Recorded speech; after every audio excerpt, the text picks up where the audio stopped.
I'm going to talk to you about the value of working conditions in the United States. My co-authors are Kathleen Mullen, David Powell, Jeffrey Wenger, Olive Rand, and Tilman Walker at UCLA. This does not work. Okay, so the labor supply literature has focused a great deal on monetary compensation, even at the same time as it's recognized that monetary compensation is not the only compensation individuals get from working. And in particular, non-monetary aspects of jobs, job attributes, or working conditions actually may confer some degree of utility to people from their jobs. So if these non-monetary aspects of jobs or these working conditions matter, workers may be then willing to trade wages in order to get desired job attributes. As a result, when you look at observed wages in, say, survey data, what you might find is that they in part reflect variation in working conditions.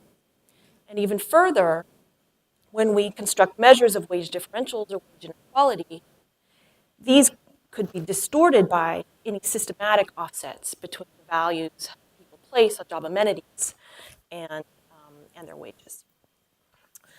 And finally, of course, most relevant for us here today, preferences for job amenities may help explain why some older workers do not choose to work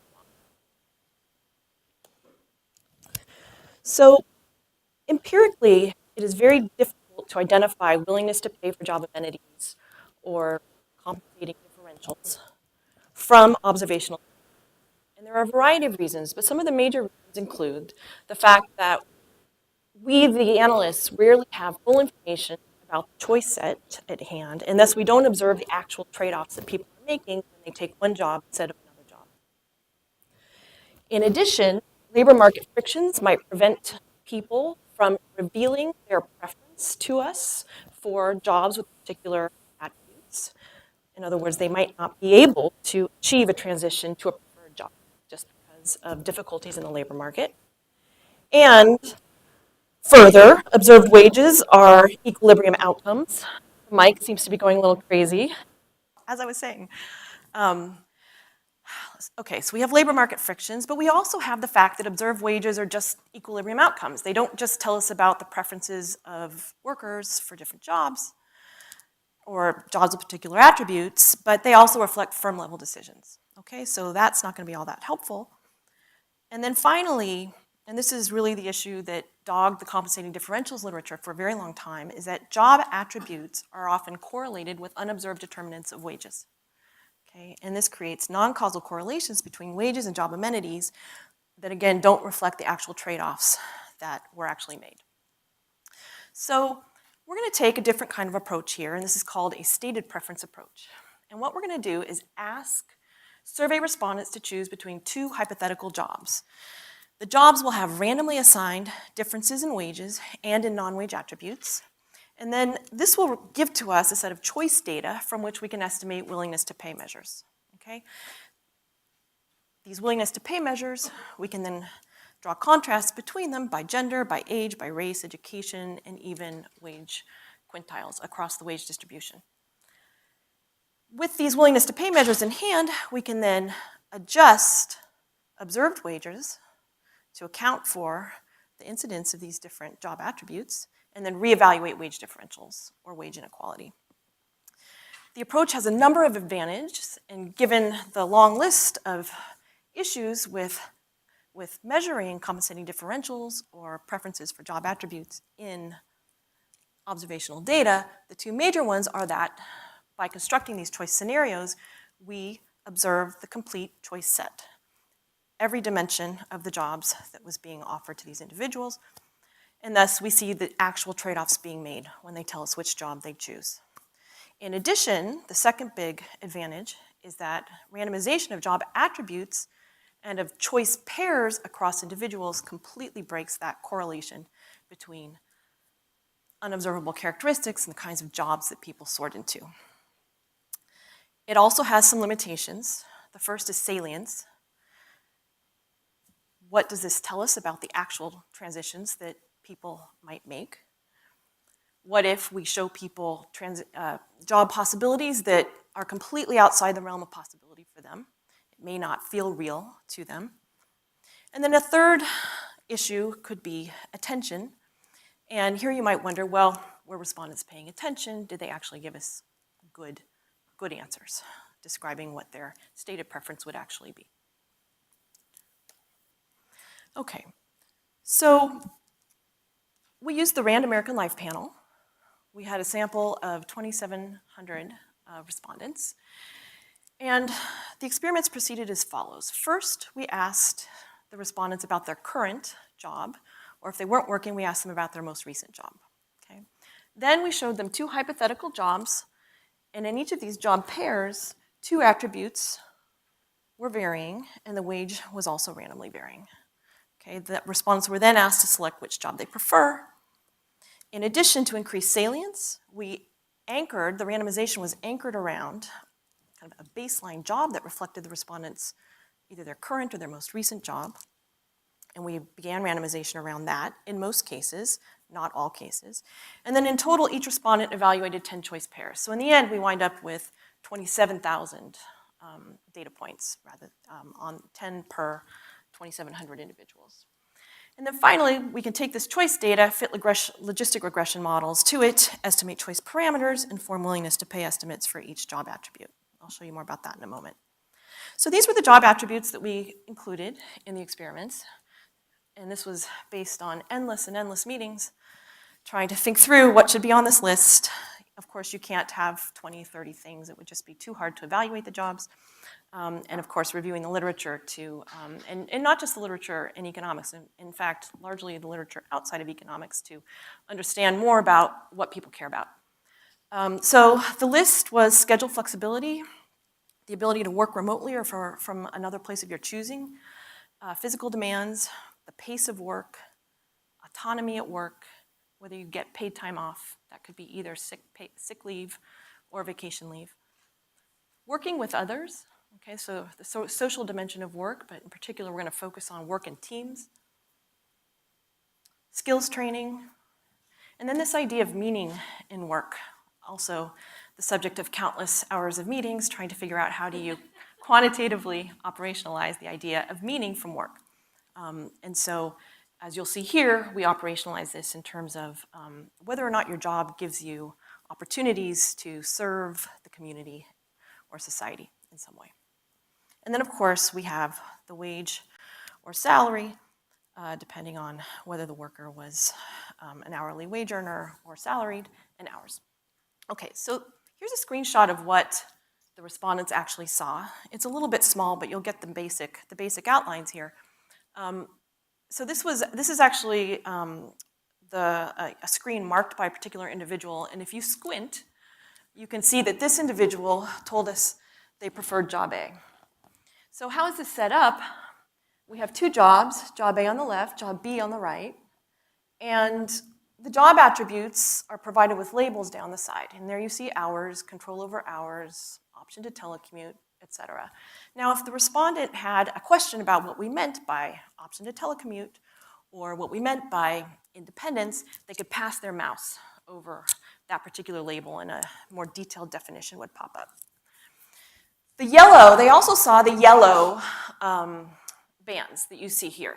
And what the yellow bands did is they highlight differences between the 2 job scenarios, okay? And so this is, of course, where we were randomizing. So in this particular instance, job A was a full-time 60 hours per week job, whereas job B was a part-time 20 hours per week job. Both jobs provided substantial control over hours. They could set your own schedule. Neither job allowed telecommuting. Both jobs were sitting jobs as opposed to heavy physical activity jobs. But job A offered a more relaxed pace of work, whereas job B was fast-paced, okay? They were similar on autonomy. Neither offered paid time off. In both cases, the respondent would work by themselves. There were training opportunities, and in particular, this was you have the skills for the job, and there are opportunities to gain valuable new skills. And impact on society was the same for both. The jobs offered just occasional opportunities to make a positive impact on the community or society. The other category for this was frequent opportunities. So this one was just occasional. And then finally, pay, which was randomized in all the scenarios. And so pay for job A was $18 an hour, or a total of $12.60 per week, including the overtime pay. So we would provide that calculation for the respondent. I should also point out that this respondent in particular was an hourly worker. So had they been a salaried worker, we would have shown them a salary instead. Whereas job B was paying $20.50 per hour without the possibility of overtime pay, so less per week, even though the hourly wage was higher. Okay, so as I mentioned, we started by asking people about the job they had, or the job they most recently had. And this gives a picture of the prevalence of these different job attributes by one of the demographic contrasts we considered, which was gender, so men and women. The females are shown, women are shown in orange, males in purple. And so you can march down the different attributes that we asked about, and these statistics indicate that women report less control over hours on their current jobs, less ability to work remotely, they have less physical demands at work, they have a similar pace, similar degrees of autonomy as men, they get more paid time off, just a bit more, less team-based evaluation. Now, they're just about as likely as men to work in teams versus working alone, but they're more likely to be evaluated. They're less likely to be evaluated on the output of the team as opposed to their own output. They get less skills training than men, and they seem to have a bit more service opportunities on the job. So here's the same picture. This time we're looking at the prevalence of job attributes by age. Again, this is the job they have, and this is how we started the survey. This is also kind of useful in, I think, kind of priming them to think about the aspects of their job, tell us about their current position. The older workers are shown in the kind of the greenish bars. And here we see that older workers report more control over hours, more ability to work remotely, fewer physical demands, a more relaxed pace at work, more autonomy as well. They have the same amount of paid time off as the younger workers, less teamwork, less training, and about the same service opportunities. So we can see here that there are important differences in the prevalence of these job attributes in the population, and they do tend to vary, systematically at least, by at least gender and age, and we also have the same sorts of pictures, which I don't have time to show you today, for race and for education differences as well, and of course across the wage distribution. So turning next to preferences for job attributes. So I've told you about prevalence. Now let's get our estimates for the job attributes themselves. So we begin by considering how do people value job amenities, and we're going to formalize this in the form of an indirect utility function. It's going to be a linear function, v, okay, where utility is going to be a function of x, which are the non-wage job amenities, h, which is hours, the log wage, and then it's easy to just craft a probability of choosing, say, job J over job K, which is just going to be the difference in the utility I get between these two jobs. Okay, and this can be formalized as a logistic regression. So you can see here that if I had data that told me about the differences in the amenities offered between two jobs, differences in hours, and of course differences in the offered wages, I could estimate the parameter on the wage, delta. I could also estimate the parameter on the working conditions themselves, beta. Okay? And once I had delta, and I had beta, and I had the wage, then I could construct this willingness to pay. And how do we define willingness to pay? Well, it's just going to be the amount of wage reduction that would make me just indifferent between having the amenity and not having the amenity. So you can see here, this line here, delta log W, that's me without the amenity, getting just my wage. But on the other side, if I have the amenity, I get the utility from beta, but then my wage is offset by the willingness to pay measure. Okay, so you can solve for the willingness to pay, and that gives us that final expression in 3. And that's going to be how we're going to combine the beta parameter and the delta parameter to get the willingness to pay for each of the different amenities in the experiments. So with this in hand, and I've just kind of reproduced the willingness to pay equation up top so you can keep track of all the manipulations we're going to do of it, we can craft a few different metrics for thinking about how these amenities matter. And so very simply, the willingness to pay measures are proportionate to the wage. You can see that right there from the equation. And so if you see a willingness to pay of 0.2, that is essentially 20%. The value of the amenity is 20% of the wage. Okay, so that's the first equation there. We can also calculate what the difference is between the worst job that has none of the amenities and the best job, which is fully loaded with all amenities, okay, by the second equation there, and I'll show you some estimates of that. And then we can also value all job amenities. And that's this equation here, where you can see that the log of the wage times this willingness to pay measure here. But here, the value of all job amenities, the A parameter there reflects this incidence of whether or not somebody has the amenity or not. That determines whether or not they're getting utility from the amenity or not. But we can decompose those because it's in logs and pull out this thing that we're calling the amenity multiplier. And this is just going to give us a nice measure of the preference value of amenities that's decoupled from the wage itself. So I'll show you both the wage value of amenities, so it's going to be scaled by the wage in those instances, but also the amenity multiplier, which doesn't depend on the wage. So this kind of just shows that there's no mechanical effect coming from the fact that everything is proportionate to the wage when we make the various adjustments. And then finally, we can estimate total compensation, accounting for amenities, which is just the wage plus the wage value of amenities. Okay, so here are the estimates of job of preferences, and we're going to look at this women compared to men first. So what you're looking at is a graph showing coefficient estimates or stated preference estimates, or those willingness to pay measures. Okay, and so along the top is we're measuring the percent of wage. So you can see that 0.2 is going to reflect 20% of wage. 0.3, 30% of wage, and that's about the range where women come in terms of their valuation of paid time off.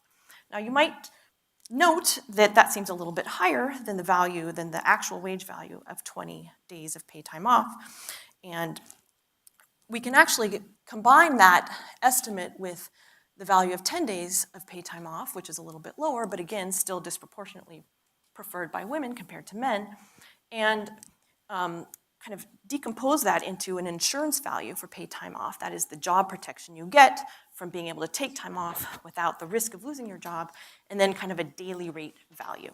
Okay, and so women actually have about twice, they value paid time off, the insurance aspect of it, about twice the rate as men, and that's really accounting for the differences here. The daily rates come in at about 0.7% daily rate for paid time off. And that really should be, the actual value should be, of a day of paid time off should be at about 0.4%. So still coming in a little high, but not quite as high as it initially looks here. Preferences for schedule flexibility are about the same between men and women. It's valued at around 8-9% of wages. Physical demands, so women have a much higher value for sitting and jobs that have moderate physical activity. It's actually kind of interesting that moderate physical activity is preferred over sitting by many compared to heavy physical activity. Meaningfulness is valued about the same for men and women, again coming in around 5% of wage. Autonomy is valued more by men than it is for women. That's choosing how to do your work. Pace is about the same, coming in again around 7-8%. Training opportunities are valued about equally. Women have a stronger preference for telecommuting, and then work with others doesn't vary much across men and women. We can also do this by age. And here we find older workers, which now are shown in the orange bars. So this is workers between ages 62 and 71. So again, you see that paid time off is highly valued, but it's valued by all workers. It's not valued differentially by older workers per se. However, older workers do have a stronger preference, a higher valuation for setting their own schedule. They have a much higher valuation of sitting and moderate activity compared to heavy physical activity. Okay, so they'd rather avoid heavy physical activity. Meaningfulness is not much different between older and younger workers, but it does come in statistically significant at about 5–6% of wage. Choosing how they do their work. Older workers value autonomy much, much more than younger workers. They value achieving a relaxed versus a fast pace at work more than younger workers. Training opportunities are valued about the same. Telecommuting, again, valued about the same. And teamwork is actually not preferred by older workers. They would rather work by themselves. But if they must work in a team, they want to be evaluated on the basis of their own performance, not the team's performance. Okay, so who values amenities the most? Again, as I mentioned, we can kind of construct a comparison, taking these different valuations across groups and compare the job with no amenities to the fully loaded job that has all the amenities. And you see that moving from the worst job to the best job in our data suggests that in the full sample, the best job, all the amenities, is equivalent to about a 62–63% of wage, okay? Or an increase in wage. Women have stronger valuations than men. Older workers, again, stronger valuations, much stronger than younger workers, coming in at about 72%. Whites value amenities more than non-whites. And higher educated workers, those with a college degree, have much higher valuations than workers with less education. And then I think important for thinking about prospects for many workers to re-enter the labor market. We were able to construct the estimates for those who are currently employed and compare them to those who had been previously employed but were not currently working. And here you see that amenities matter much, much more for those who are out of the labor force but might consider coming in, okay? Okay, so just a few words on robustness. You might wonder, did they take the survey seriously? And you know, the questions that we offered were fairly complex comparisons across jobs. We tried to make it as easy as possible for them, but we wanted to evaluate this question of attention, and so we interspersed some trick questions between some of the choice pairs. And so I'll show you one of these trick questions in a moment, but overall, 65% of respondents got either one or both of the trick questions right. Importantly, there is little difference in the estimates among those who got the questions right and in the full sample. Okay, so if respondents were answering randomly, that didn't bias the estimates in any way. But here's an example of what they had to do.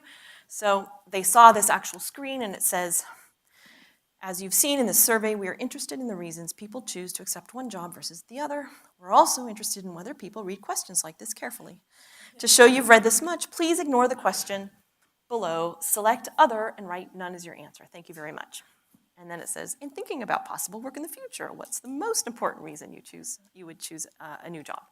And so some people kind of skipped the front and went right down to mark all the important reasons, consistent with what we had been asking about throughout the survey, but other people actually they figured it out. And actually the ones who figured it out loved it. They had the opportunity at the end to write comments to us. And we got all kinds of comments. I mean, we've done a few of these surveys. We hardly ever get comments unless people are complaining, but this one was just like, wow, I loved your trick questions. This was so great, blah, blah, blah.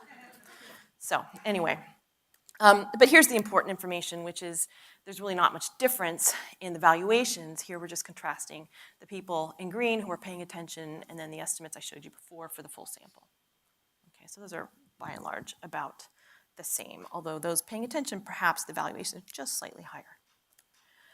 Another kind of, I don't know if you want to call it a robustness check or just sort of a plausibility check on these estimates, is that, well, you know, true, people may have trouble transitioning, revealing their preference for particular attributes because of labor market frictions, but there still should yet be a correlation between a strong preference for an attribute and my actually having the attribute in the data. So we actually classified individuals by whether or not they had a particular attribute and then re-estimated the preference parameters, willingness to pay for these attributes. And what you do see is that the respondents who actually had the attribute, so they're shown in purple, have a much stronger preference for the attribute than those who don't actually have the attribute on their current job, okay? And that's pretty much across most of the attributes that we looked at. Those little asterisks show, those denote statistically significant differences between the purple and the green bars.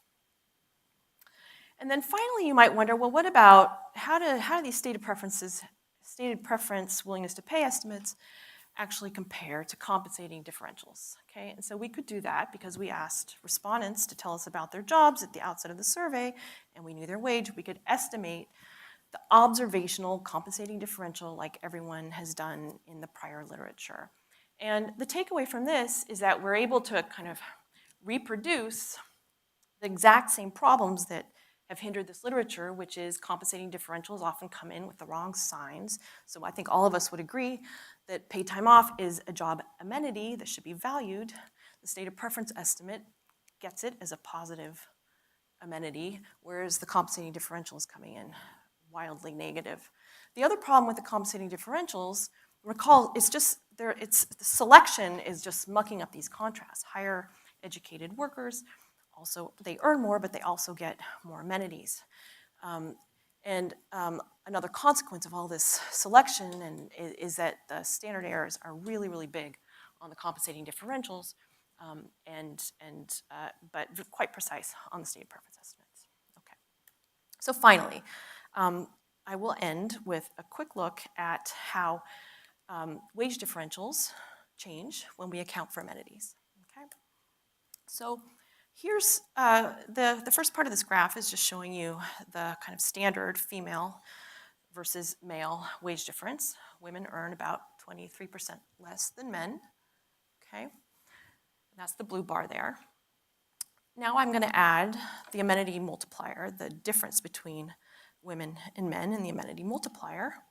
And so here we see that women have a slightly stronger preferences for amenities than men, but the standard error encompasses 0, so there's really no statistical difference between women and men. When you add these two bars together, which is what the next estimate does in computing the amenity value, you recall that I was able to decompose the amenity value into the wage component and the amenity multiplier component. Here we find that there is an amenity value difference between men and women. That is, the value of amenities is less for women than it is for men. And when you put it all together into the total compensation differential, we find that in this particular instance, the total pay differential accounting for amenities is slightly smaller for women than for men than when we looked at just the raw wage differential. Okay, so in this case, the wage differential actually narrows ever so slightly. Okay, although the confidence intervals mean those probably are about the same. So I didn't show you much by race, but here's just a summary of the same kinds of effects where you can see that non-whites earn about 20% less than whites in our data. They also, the amenity differential is quite large, that's the green bar, or if you want to look at it not scaled by the wage, that's the red bar.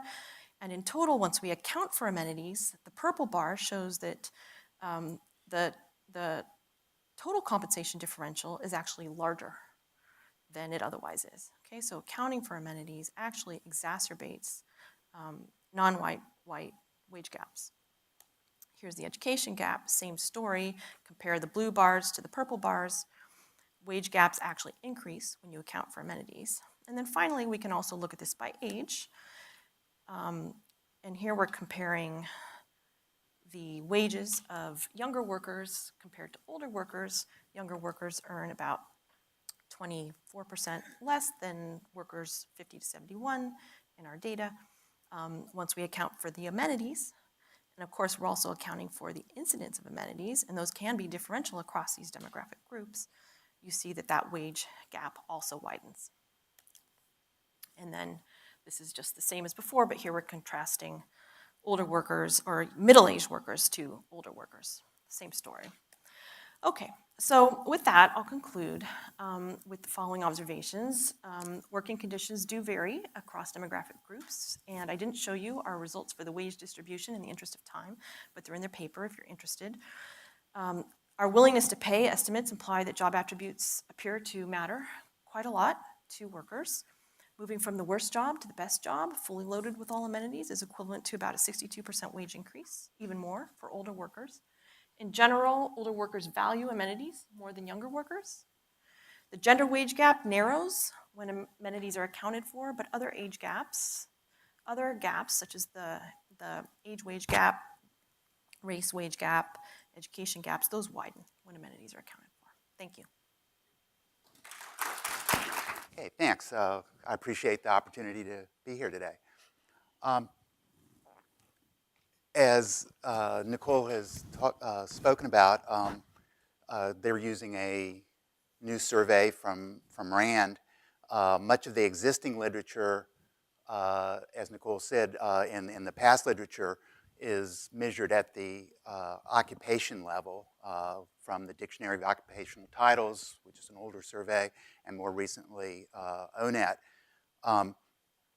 The data that they use has the substantial advantage of measuring occupational attributes at a worker-specific level and hence a job-specific level rather than at a occupational level for all workers in that occupation, which is, I guess, some sort of average.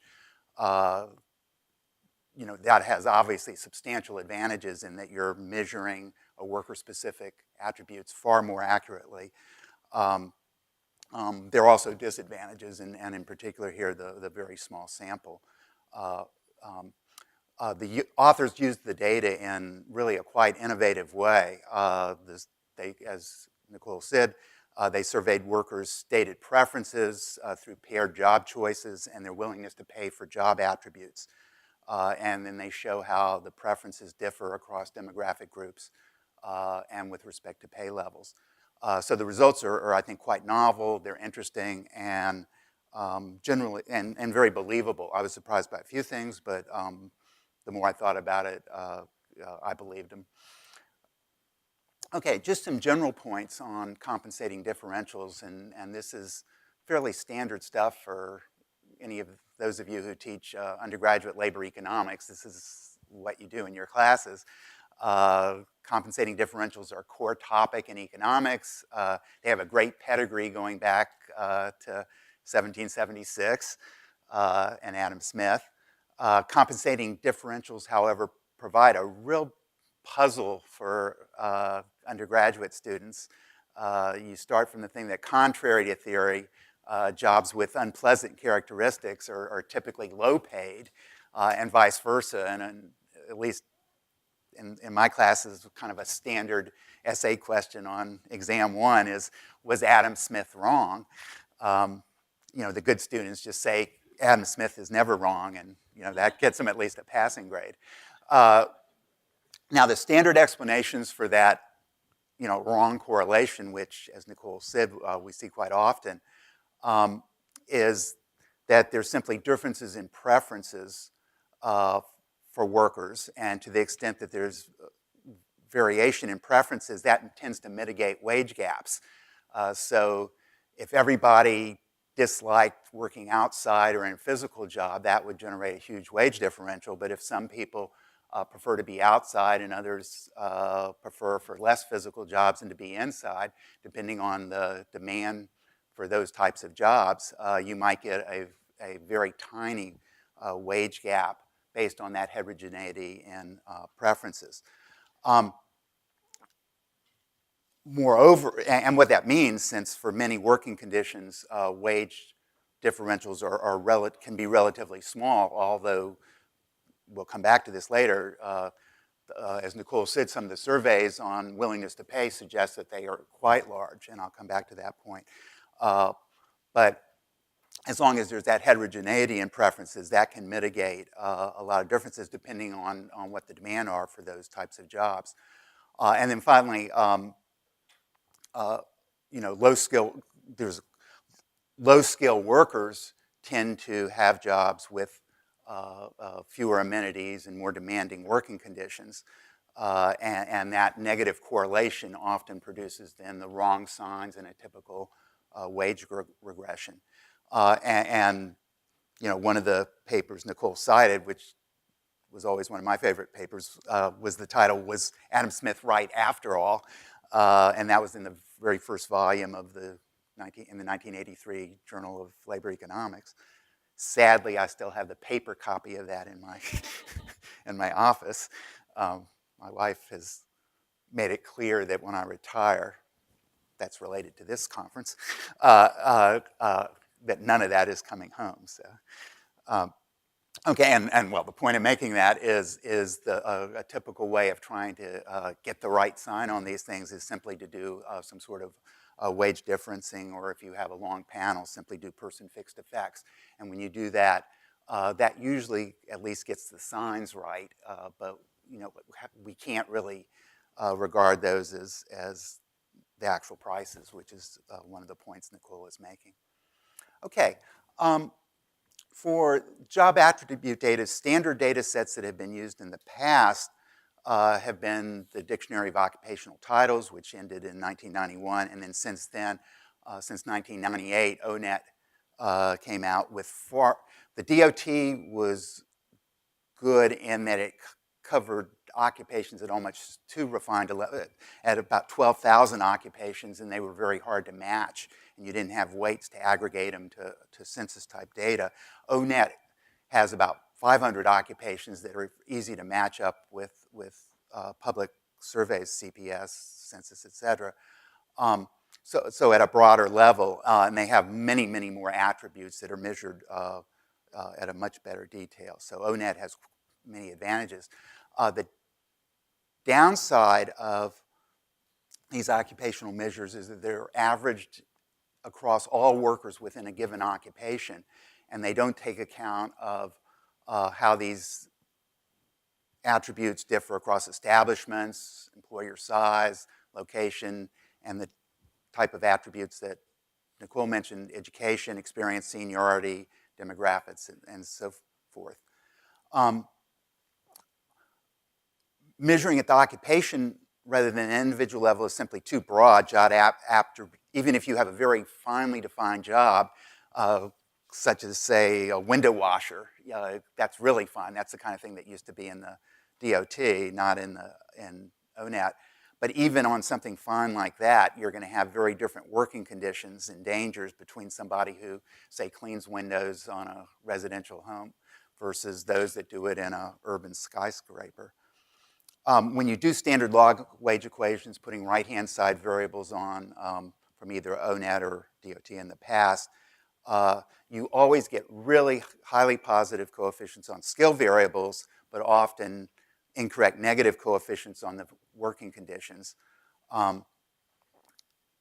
If you have good skill measures, you can usually do a factor index and then put in the physical working conditions. You can usually get the right signs, but clearly they're not good measures of the true market differential out there. Again, the wage change type equations doing that are reasonable and informative.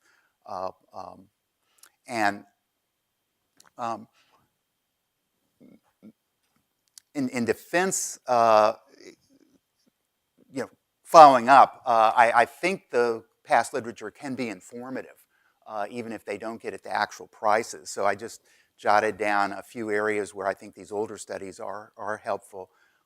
And as I started making these examples, I ended up just using examples from different papers of mine just because I knew them best. So as I started doing it and realized what was happening, I thought, okay, I'll just make it my stuff. And because there's plenty of papers out there. So for instance, had a couple of papers with Dave McPherson in the Journal of Labor Economics, one looking at wage penalties for occupations with respect to gender composition, which is an important topic in looking at gender wage differentials, and also with respect to the share of black workers. And both occupational wages are highly negatively correlated with percent female and or percent non-white when you take account of job attributes. That reduces the effects of both of those quite amount, and in fact, when you do wage change equations, it sends those very close to zero.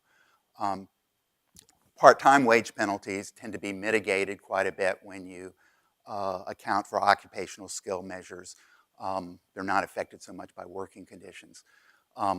More pertinent to this conference, you can look at the age structure of occupations and see how that's correlated with a wide variety of occupational attributes.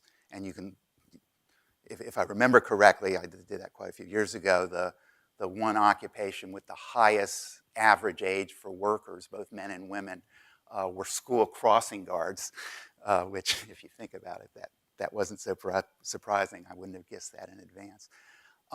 More recently, with Julia Manzella, a former graduate student, we looked at the penalty for taking caring jobs, and there's a pretty large literature in sociology that looks at penalties to women for choosing caring jobs. And what we did there with better measures of caring using ONET measures instead of just categorizing occupations as caring or not caring, having ONET variables that measure the degree, we could say, through factor index, we had all occupations going from less caring to requiring more caring. And as compared to the prior literature in sociology, we found those caring penalties were a good bit smaller than some sociologists had argued. The size they are can explain very little of the gender gap. Even if there was no caring penalty associated with those jobs, that would have relatively little effect on the gender wage gap.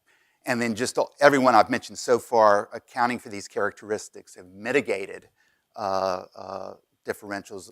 An exception to that is looking at postal service wage premiums. And there, if you control for occupational skills and working conditions, it actually makes it substantially higher. Basically, the Labor Department is pretty brutal when they account for when they rate the skills required for postal service jobs. Okay. Nicole and co-authors have gone well beyond the existing literature. Few studies are able to provide compelling measures of compensating wage differentials, and she and her co-authors really address head-on some of the key issues. A concern with the data that they're using is the small sample, which, that just goes with there's nothing they can do about that. But the results are real plausible, I think. So in that sense, we should be thankful for what we're seeing. Okay, the one issue I have is the valuation of the job attributes. The authors rely on the stated preference of workers, and that's very useful information and is important and interesting in its own right. Market differentials, however, are determined not just by the worker valuation side, which affects labor supply and their reservation wages, but also by labor demand for the occupational task. Even if workers have strong preferences, the effect it has depends on how large or small demand is for jobs doing that. And the wages are getting determined, obviously, at the margin, not inframarginally. Most individuals in the sample that they ask are inframarginal. All of us in our occupations are, except one person, I guess, are inframarginal, and we all earn occupational rents. So the goal of the paper is to understand the role of job characteristics on wage differentials, and how this is done, I don't understand. And maybe I missed something here. But if you're surveying willingness to pay from inframarginal workers, I'm not convinced that that's getting at how wages are actually determined. And I may be missing something here. They had a couple of real new papers out that they relied on those methods, and I had seen those papers and read the abstract, but I didn't go through and read those. I didn't have time to do that before the conference, so that I would be interested in. Okay, and then two very quick, because I'm sure I'm out of time soon. Two final thoughts. You know, one would think, gee, valuations maybe don't change too much over time. Most people have fairly stable preferences, and they shouldn't change much over time. And just going back way in time, the more you think about it, technology might change how a particular job attribute is affected over time. When I was working in the early 90s on the gender composition thing, June O'Neill, who was also working a lot in that area, we had interacted with her, and she was using some of our data.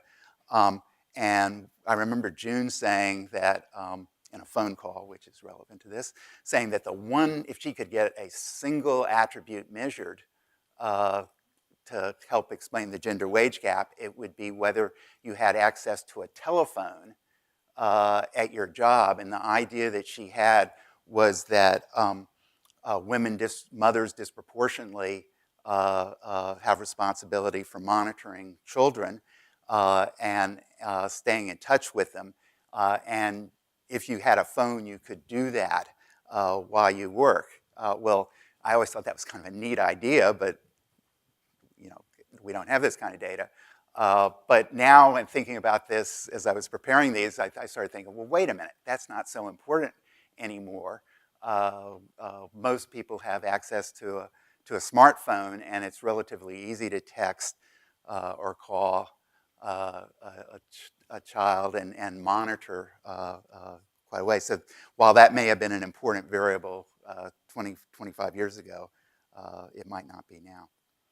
And then the final thing, we can all think, I wish they had asked this other question. And the one that I guess I had wanted, and I kind of had missed that they actually have something pretty close to that, would be when the basic Mincer model that produces this quadratic earnings profile that matches, what we see in the data, is predicated on the idea that workers choose to heavily invest in human capital early in life and on-the-job training, and are willing to accept substantially lower wages initially, but that leads to faster wage growth. So wages increase at a decreasing rate. And it always seemed implausible to me that workers really explicitly think, gee, I want a job because it offers a lot of training opportunities. That could be asked a lot, and they ask something close to that. But what workers may know about is what the wage profile might be. So I would have loved to have seen a question as to how much you value having a job with relatively high wage growth, seeing that trade-off between the current wage and the future wage. And again, they did something close to that. Okay, that's it. And again, my main question really was regarding just how you go from what seems to me are inframarginal workers to actually a market-based wage differential. Again, I enjoyed the paper very much. Thank you.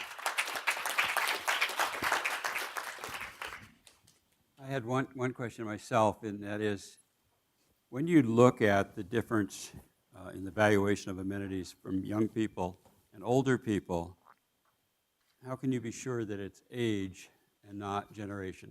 That is, maybe the millennials are different than the baby boomers, and they will be different throughout their life cycle.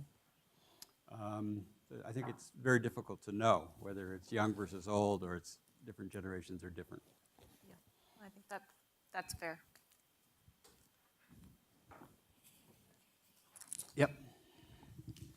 Yeah, Barry raised a question of sort of what that you're getting at a lot of inframarginal rents, and it seems to me that that's actually the point of, was some level, the point of Adam Smith's initial contribution, and that is to say that money's not everything, that you want to have other amenities. And therefore, if you really wanted to do welfare evaluations, you'd want to know what those amenities were. And in that sense, it seems to me it would be useful to use your results to look at the distribution of wages. Now, that also means that if you wanted to address the question that Barry wanted to address and think what will be the market wage structure, that's a step beyond what you do. Although I think you're providing the raw material that you could imagine developing some kind of a equilibrium model that would do this, and it would clearly depend on the kind of things that Barry mentioned. It depends on the distribution of those preferences and knowing sort of where is the margin. So if there are kind of a lot of people that would like to work outside and another bunch of people that would work inside, it would be useful to know what fraction of jobs out there are outside jobs and inside jobs, and know which side of the margin people may be biting. So I think there's sort of really another step in this. The step that you've got is kind of the distribution of welfare, where you've got a proper imputation for what the value should be added to the money wage. And then the second step would be getting at the equilibrium part. We have another question? Because we'll hold it to one more. Yep. Yeah, in terms of addressing Barry's comment about the difference between sort of average and marginal, I thought it could be helpful to just sort of show plots of the just non-parametric plots of the distribution of these preferences. And so in that sense, you might be able to say, we don't quite know who the marginal people are, but there might be some reasonable bounds that we can put on it for certain, for certain types of characteristics, or, it would have to be this extreme or more for you to, reverse our results or something like that. Nicole, do you want to have the final word? I think my final words are thanks. Or should we take a break? Thank you so much. Yeah. We really appreciate the comments, Barry, and your follow-up comments kind of help flesh it out as well. Thanks. Okay, thanks. Well, we will resume at 5 after 5. The dinner is not in this room. For those of you who know Stanford, the dinner is going to be in the large conference room in Landau, the building that away, the next building over, the economics department building, if you like. I think the reception is, Celia, are you here? We'll find, Landau, there. But obviously we've got an important paper between now and then. So let's do the break, 5 after 5, and the refreshments start at 6.